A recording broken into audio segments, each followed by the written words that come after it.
Hey, welcome to the channel. We hope that you enjoy today's stories and check out the chapters on the video to see all the stories for today. But before we get into this video, subscribe to the channel and hit that bell icon to get notified when we release a new video. So let's get into the video. There was an area in our home that just felt wrong. I had these experiences as a teen and I'm looking for answers. First, context. We lived in a house where things were always just kind of weird. Every single one of my friends and family that had the slightest bit intuitive, that is, more the women who are accustomed to being on guard than my uncles or dad, who are very out of touch with emotions, independently expressed that our house, particularly the part of the basement that was fully underground, felt wrong. I could write a decent amount, but I need to keep it short. The layout is important. The house had the main floor over a basement that partially opened up to the outside on the back side of the house and one other side. I had a bedroom in the basement with a window facing the woods. We owned the 19 acres the house sat on. On the ground floor, there was a deck which stretched over where the basement opened to the backyard/woods. So, from the basement, you exited to the backyard under the deck. This deck was accessible outside from the ground outside, and you could access it from inside the house via the living room and primary bedroom, my parents' bedroom. Long story short, a lot of weird things happened. I'll explain some of the contexts now, but the thing at the end is what I need clarity on.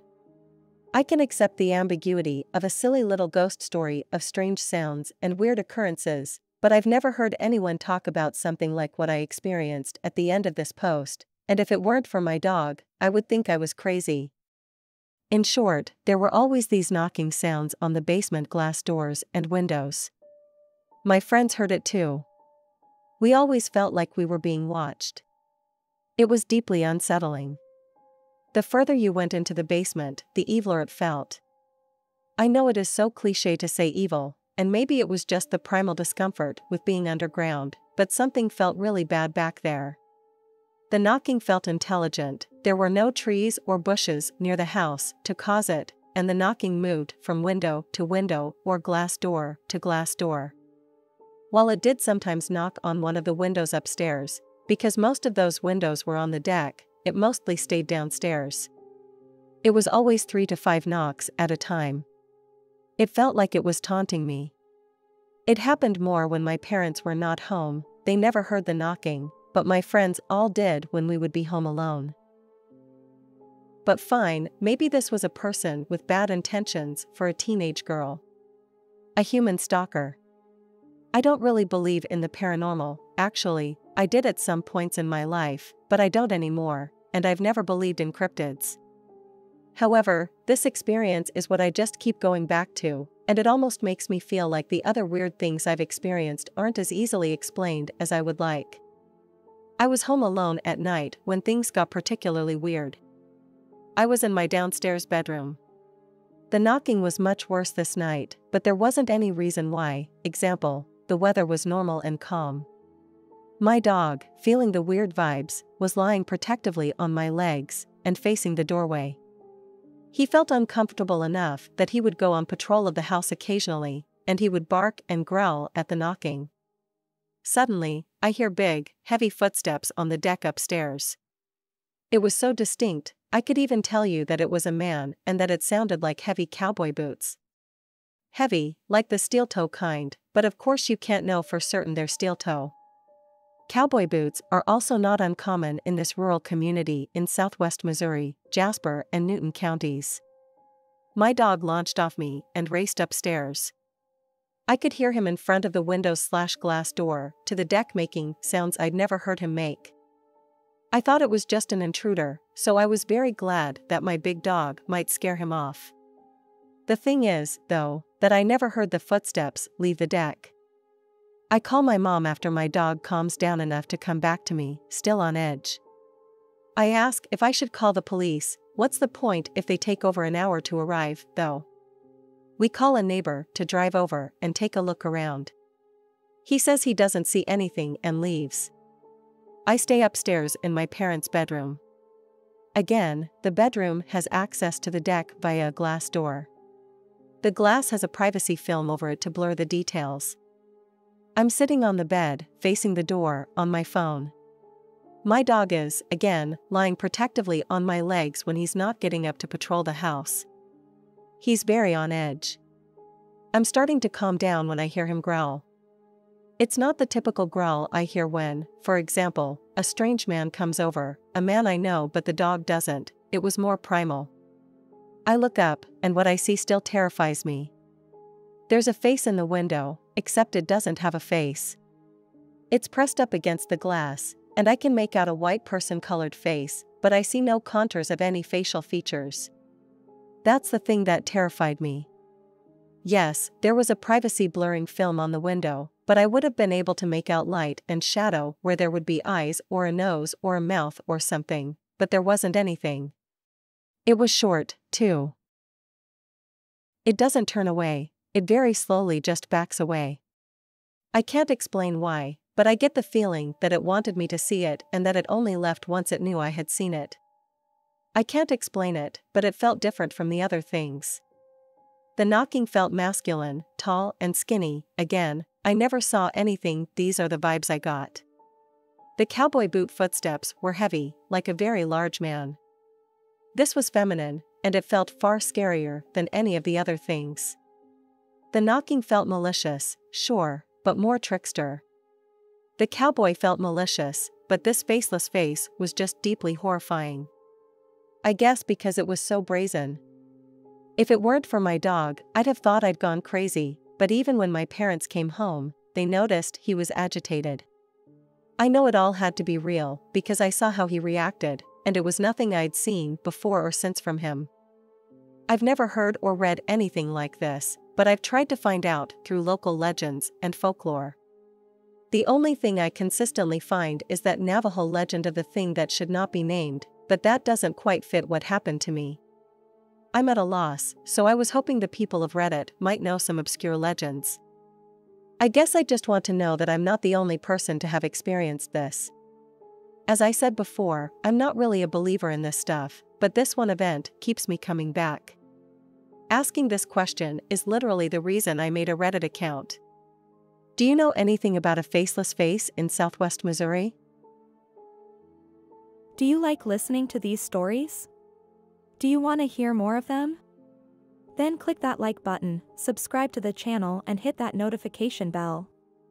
And check the description for links to more videos and interesting stories. I wonder what was happening in my old house. I will probably delete this in 24 hours as I'm scared. I will invite something by speaking about it.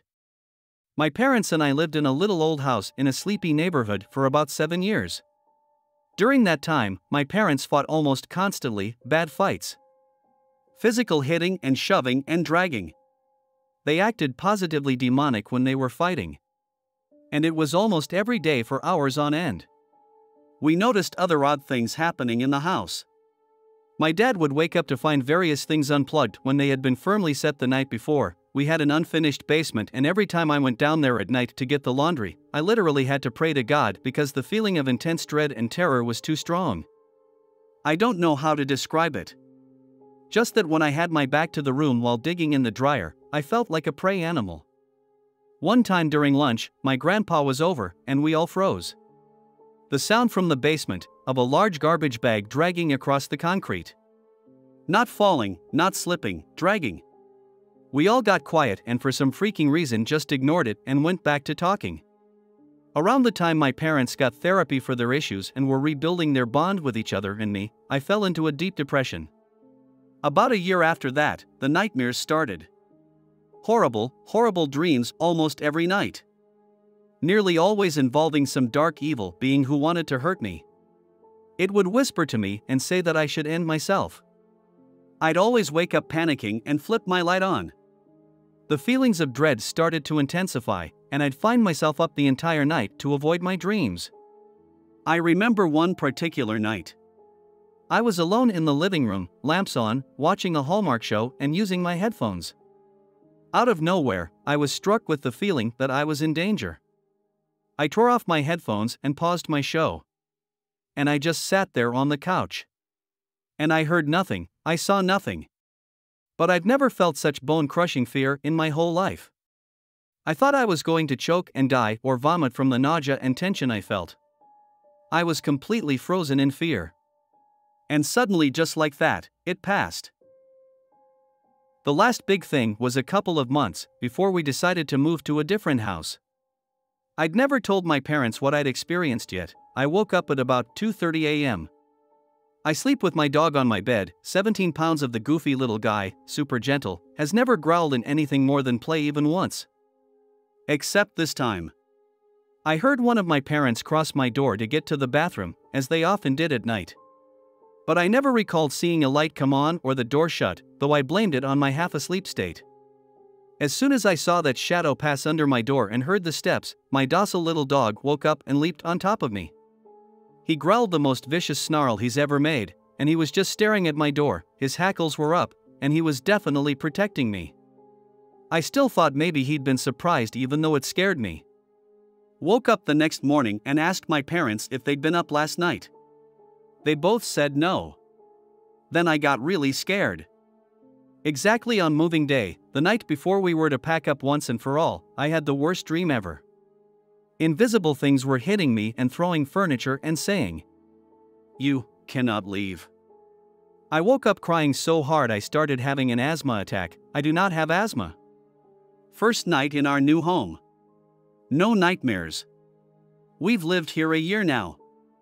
No fear, no dread, it's amazing. I want to clarify that my family and I are highly religious. We believe it's best not to speak about demons because they like being spoken of. I also wish to clarify we owned absolutely nothing that would draw them, no demonic media, antiques, or anything. And yet, I just know we left something behind back there. I still feel the tightness in my chest every time we drive by. What do y'all think really happened in there? I had a scary ghost encounter that creeped me out. So, I downloaded the Spirit Talker application because I've been watching a lot of paranormal videos on YouTube and wanted to check the legitimacy of it. I went to the hospital for an appointment and just opened the app and let it run. It started off by saying a bunch of random words. From that moment, I thought fake. But continued to mess around with the app. I asked for a name and story and was given two, and it said that one was a witness to a car crash. It creeped me out, but again I thought maybe it was fake. Then it started mentioning patients and knife and injection. I was there for an injection. After leaving I told them they had no permission to follow me home and thanked them, but I have to leave. A spirit said, "Please leave here." As I was walking out the door. I left it running and it was quiet the whole way home. When I finally get home the app says, "I'm home." And Ashes. my boyfriend has his brother's ashes, self-deletion, sitting on the table in the corner. Everything after that was direct responses to what I was doing or what I asked. As I walk past the table with the pictures and ashes the app blurts. Don't move. Recognize. And Relative. I sat down and asked, "Where are you?" It said, The hall. My heart dropped down to my butt. I felt a wave of sadness and the app said, "Eric, made up name for privacy purposes, the child is still alive." Then it said, I'm dead. Crying. I burst into tears and felt a heavy heart. I knew it was my boyfriend's brother as I have never mentioned Eric before, and my boyfriend doesn't either. I have proof of everything to match real names, but I don't want this to get out and make someone upset. If anyone would like to know more, I will be happy to talk more about my experience privately. We hope you enjoyed listening to today's stories. If you want to see more stories, check out these videos or check the links in the description for more videos. And don't forget to like the video and subscribe to the channel. And ring that notification bell.